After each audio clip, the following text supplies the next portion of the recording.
Well, I'm here at Northfield Park, fuming because the fan in my car is not working, and I'm literally freezing. It's 3 degrees Celsius. My feet are cold inside my vehicle. Very angry over this. So I got to figure out a way to get this fixed today. Today. As you can see, this stuff bothers me from time to time. I wanted to talk about what we were going to do this week, so I did do a video earlier on about where we are going, what we are doing this week. Now, I also wanted to do a video about yesterday. Just an all-encompassing, a lot went on yesterday. Obviously, because we didn't have a lot of great results yesterday, the win from Swinging Senorita was a standalone. It was a standout. The filly looked fantastic. She raced fantastic. Just an extension of what I remembered her as last year. Maybe even better. She's not going to be 8-5 in the final. The Luther filly looks fantastic. And the filly that was in behind me, Truly Relentless, fantastic filly. Mr. Crosses looks great. I think both those horses are going to have a banner year, I would say. Can we keep up with them? Can we beat them? Sure we can. It's not like Swinging Senorita's far behind the Luther filly, and there's going to be people messaging me saying, well, she went faster. That means zero, means nothing. She's a big, strong filly, Rose Run Yolanda. Really, really nice filly, and going to be one of the toughest ones to beat in the division. Now, every year, there's always horses that come out of the woodwork. This one's better, or that one's better. Geez, Chris Beaver has one, or someone has one. It's not like Truly Relentless isn't better than Swinging Senorita. They're very, very similar. So again, it's going to be a great year, I think, with Swinging Senorita in particular in Ohio. So we're not going to do a whole lot of talking other than this 2 minutes about her. Just really, really impressed with her. Now, let's get to the rest of the day. We had a number of horses sold yesterday, and all week I fielded messages from people, and yesterday too, wondering why we're selling the horses, or why we didn't get as much as we wanted, or why we just didn't keep them. And I think it's important, and I say it a lot. There's a lot of our clients that completely understand what we're doing here. We're trying to get better horses in the burn, and just because we buy 60 babies does not mean we have 60 nice horses. I keep saying I like them all, but at some point there's going to come a wall and a hurdle that some of them just can't get through, right? I hope there's not, but the thought to think that all 60 will qualify and be good is a little naive. As of right now, I've been happy with what I've seen. But there are going to be some horses like Sir Strong that might be able to function, but just can't put it all together. Can't get through that last hurdle where you go from an okay horse to push through, and you're a strong racehorse. That's a. What is this thing not doing this? That's the last hurdle, and a difficult one to get through. Right? They can't all do it. So Sir Strong faltered a bit. We sold him yesterday, and I had one of our clients, a great question from Chris. He said, I find it so hard to believe that this horse just couldn't, would time have not have helped? Sure, time will help all of them. It's not to say he's going to get faster. He's already raced and qualified, so sure, time might help. But what's he going to be when we give him all that time? Because if he's just going to be a maiden condition claimer, then why do we continue forward? And everybody wants to believe that their horses are just going to, everybody was so ecstatic last week that's involved with What a Mission. Same type of situation. What a Mission, and horses like What a Mission, is why we keep them when we do. And I get the other side of the email also from people all the time saying, why don't we get rid of them quicker and just call the herd and continue? Because who draws that line? When do they have to go? Do they have to go when they're not fast enough in May as their 2-year-old year, or March even? Or maybe halfway through the summer, if they haven't done what you want them to, do we move them all no matter what? No, this stable will never operate in that way. And there's nothing wrong with that. The people that send me these emails, Joel, you're not the only one. Lots of people send these emails to me. And you have to understand, there's a very business-oriented mindset in horse racing, which is wonderful. We try to lean towards doing what's best for our clients and doing what's best for our horses, but I have to do my due diligence. Would anybody have been happy if we had just got rid of What a Mission last year and then someone else went out and qualified him in 56? Would everybody be okay with that? I don't think so. I know I wouldn't. as your partner, I would be pretty pissed off, to be honest. And that will happen. Even with horses like Sir Strong or Sister Solange and those horses, if we turn them over when we have to, eventually one of them's going to come back and bite us in the arse. That's just inevitability. But we have to continue to try and do what's right. Every horse we sold yesterday, I believe, was done at the stable. Right? The 2 fillies were worth more as broodmares. I think probably a buyer's price yesterday on both of them. But at the same token, they weren't going to do what we needed them to do on the track right now. I had to weigh that against what they were going to be worth in the fall. If we could just extrapolate what they've done so far through the summer into the fall, what are we looking at? They wouldn't make it to the fall. We would have to sell them for a lot less because now breeding season was over. So yesterday was the right time to sell Sister Solange and Leaps and Bounds. Wish we'd have got more. I thought they were worth closer to 30, both of them. But it is what it is. And oh my gosh, selling for 10 kind of set the stage.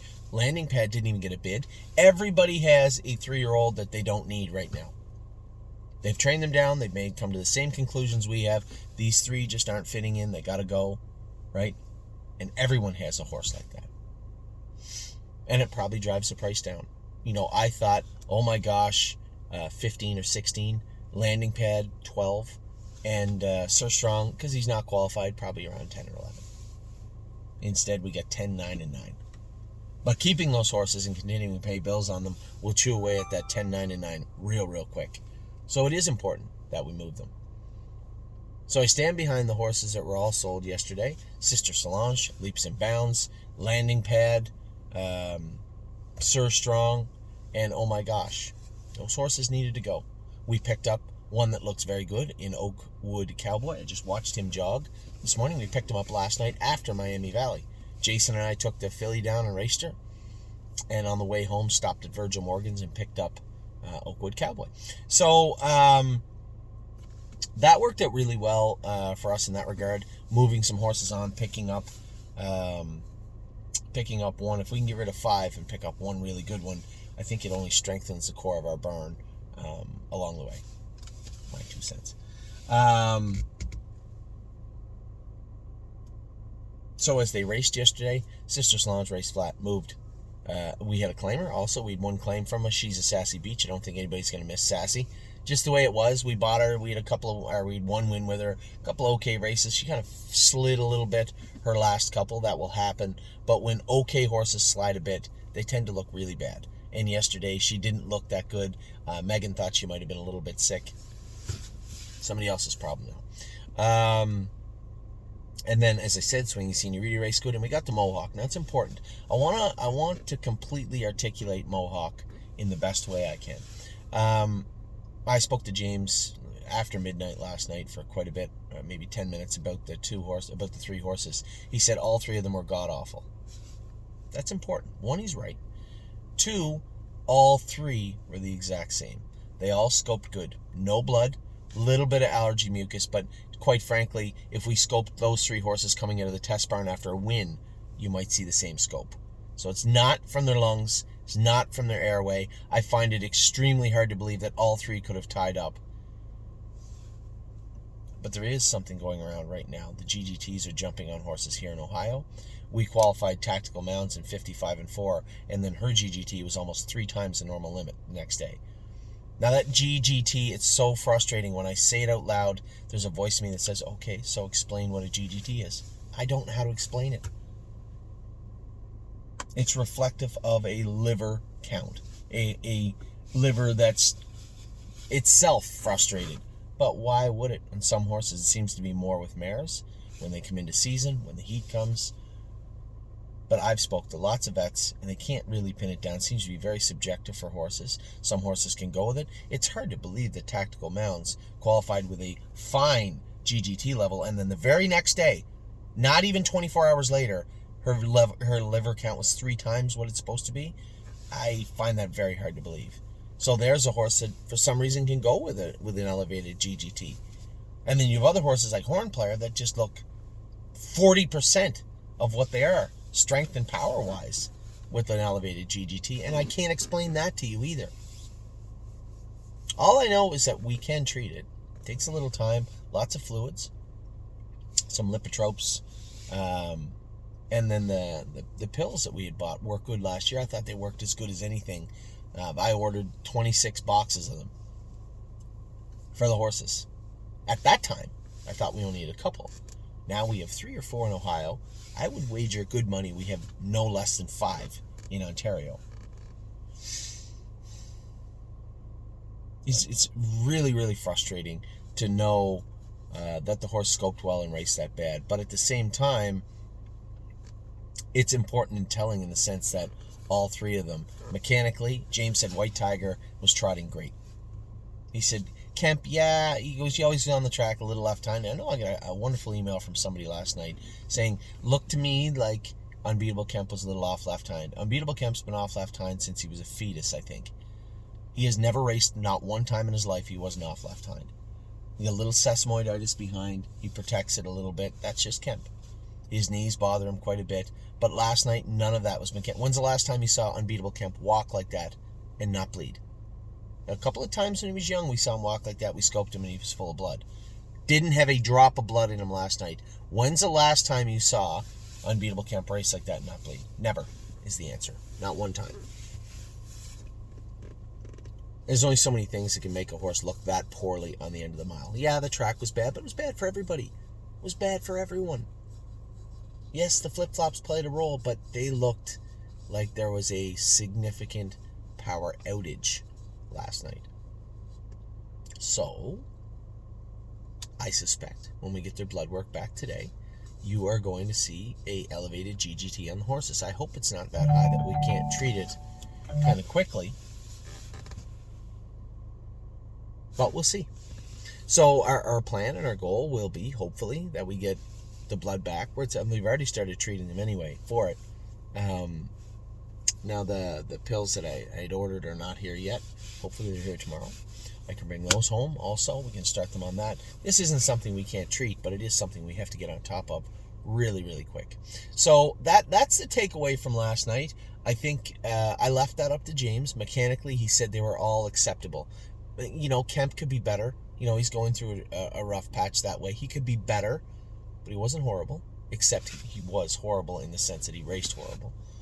But mechanically speaking, he was well within the parameters that were needed and expected from him. Just the power was certainly not. Very similar with White Tiger, in fact, quite a little bit different. James said he was mechanically one of the better trips he's ever felt him trot. You'll see they had those white boots on him. They're a little bit bigger, the elbow boots, and they covered where he was marking himself up, and you could see that last night.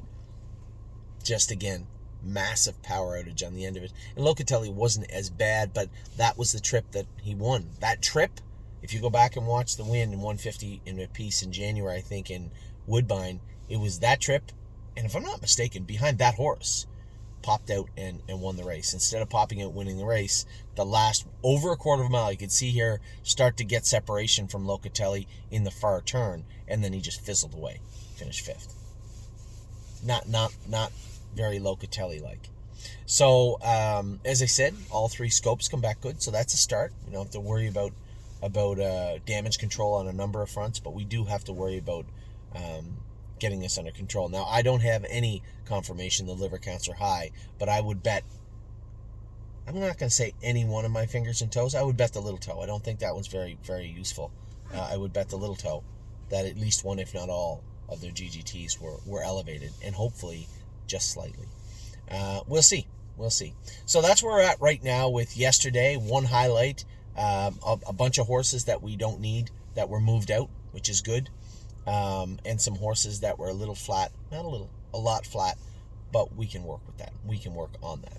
So with that, I'm going to let you guys go. I know it wasn't the greatest day yesterday. We'll bounce back.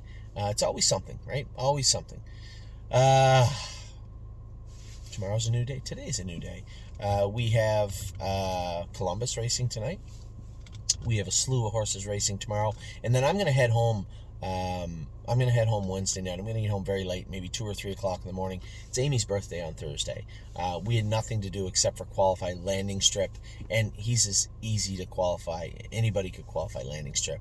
So the plan is to qualify landing strip, and then after that, at some point after that, send 4 horses, plus Eric's horse, to Kentucky for this coming weekend. Tailgate Buzz took a dive off Dipper. Per Lucky is heading to Kentucky. Eric's horse is heading there, and Landing Strip is heading there. Next week we may have a couple of others. We're on the lookout for a maiden pacer that could be useful in Kentucky. And as far as maiden trotters go, with them so close to the sire stakes, we could send one of the horses down for the maiden because their first stake race is actually in Miami Valley. But is it necessary? We'll figure that out as the week goes on. But for right now, we have a few to enter in Oak Grove. We have some horses being entered in Northfield Park and in Miami Valley. And with that, I'm going to let you guys go. I hope I articulated as best as I could what took place yesterday, why we sold the horses, which is really a redundant speech, but it needs to be made for everybody that maybe doesn't quite understand why those horses had to go. And a very important speech, a very important discussion to be had about what went on at Mohawk last night. The horses are sound, their airways are good, so those are two very big things. As far as what went on yesterday, I can almost assure you it was in their blood. I would bet good money it was in their liver count, and we're on top of it moving forward. So with that, I'll let you go. I hope you guys have a good day, but it's cold. It's a cold day. So bundle up, stay warm. A little bit warmer weather coming in the very near future. Take care, everybody.